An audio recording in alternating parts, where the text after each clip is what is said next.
So obviously it's the second rest day. So how has the first 2 weeks gone overall? How do you feel? First 2 weeks have been a real emotional roller coaster.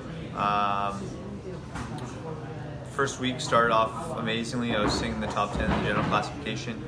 Felt like I had the entire country behind me. Just the amount of support and well wishes was overwhelming, and the fact that I was doing the tour for the first time was just this incredible high.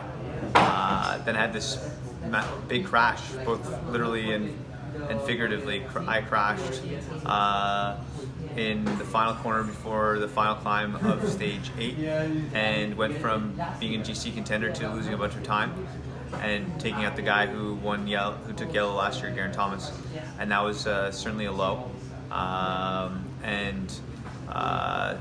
Since that day and the day before, we also had TJ Van Garderen crash out, and we lost time the next day in the crosswinds, or 2 days later in the crosswinds. It was a low. Then finally I crashed again and broke my ribs, broke 2 ribs. So I went from this real high, and even after crashing the first time behind Geraint Thomas, I felt like I still was going to be able to pursue my original target of winning a stage. And then to have crashed again and broken my ribs, I really felt like that opportunity slipped away from me. But in the days since, it's kind of been a nice rise again, and I'm feeling much better about everything, and just enjoying the fact that I'm still at the tour. Going up the Tourmalet was this incredible high. I had an amazing time on that stage, and each day my ribs seem to be feeling a bit better. So how did the crashes come about? What was the sort of circumstances behind them? The first crash was pilot error. I went through a corner, my rear rail slipped out. I think it was just bad luck. I've been descending well throughout this tour and in the lead up. I hadn't crashed until this race all season. I was having a really nice season, but I think I just hit a bad patch in the road, maybe some grease on the road, and tires slid out. Surprised me. Surprised me. I didn't expect to be going down. I thought I was through the corner. The second crash that broke the ribs was a crash where there's a big pile up. And at the tour, it's a bit different than any other bike race. Normally, only one guy would go down in that type of scenario, but there's a giant pile up.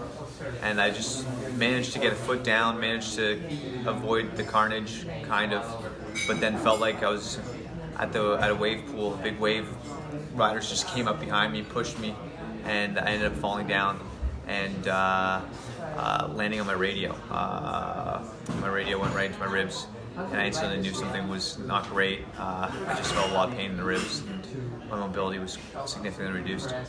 So obviously it's the last week now, and Rigoberto was sitting quite nicely in the top 10. How's the next week going to pan out for you? Well, certainly protecting Rigo's GC, trying to move him up, trying to be a bit more aggressive in this race, trying to get a bit further up on the GC would be great with Rigo. And then I managed to get in the breakaway yesterday. It felt really good, and I think that moving forward, I was held back. I think on that stage, just with breathing, my ribs still bothering me a bit. I didn't feel like I was 100%, but I think with a few more days of rest, a few more days of flat stages, by the time we get to the Alps, I may still be able to tackle a stage win. So you are going to try and target some stages in the coming week. Is there any that stand out on paper that could be potentially? Yeah, I mean 18, 19, and 20 are all days that are going to be very difficult stages and opportunities for a breakaway to go to the line. It's just, for me, it's going to be a question of how much I'll be inhibited by my ribs. Breathing's still difficult, standing's difficult. Sleeping's really, really tough. Each night I haven't had a great sleep just because of the discomfort. But my mobility has improved, and I'm learning how to deal with the pain of the ribs a bit better. And obviously after the tour, are there any plans to race in any of the races in Canada, the World Tour ones, Quebec, Montreal, or? Yeah, certainly. Those are two big goals for me this year. I heard Montreal's added 2 extra laps, making the race more difficult, more challenging, and favoring a guy like me more. So I'm excited to be doing that one particularly, especially because it's so close to my house. It's only a 2-hour drive away, and I know a lot of guys from back home in Ottawa ride out to that race to watch.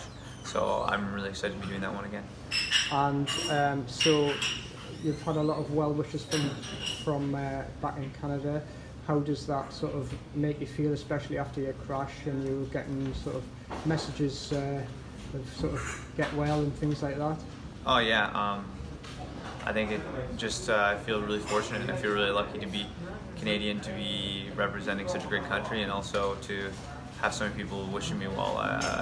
I'm certainly not taking the fact that I'm racing in the Tour de France for granted. I'm enjoying this immensely, and the fact that there's so many Canadians back home cheering for me just gives me a lot of pride and gets me really excited.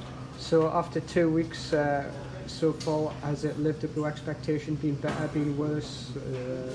I think it's met all those expectations. I think that's why the Tour is so special, is that particularly for me, normally when you're a kid and you watch something, because I did start watching the Tour when I was quite young, you watch something and you see the magic of it as a kid, and often as you get older, that magic kind of dwindles just through experience. However, the expectations that I had of the Tour when I was 14, 15, 16 are still have been met now as a 32-year-old, which is really special for me and something I'm really enjoying.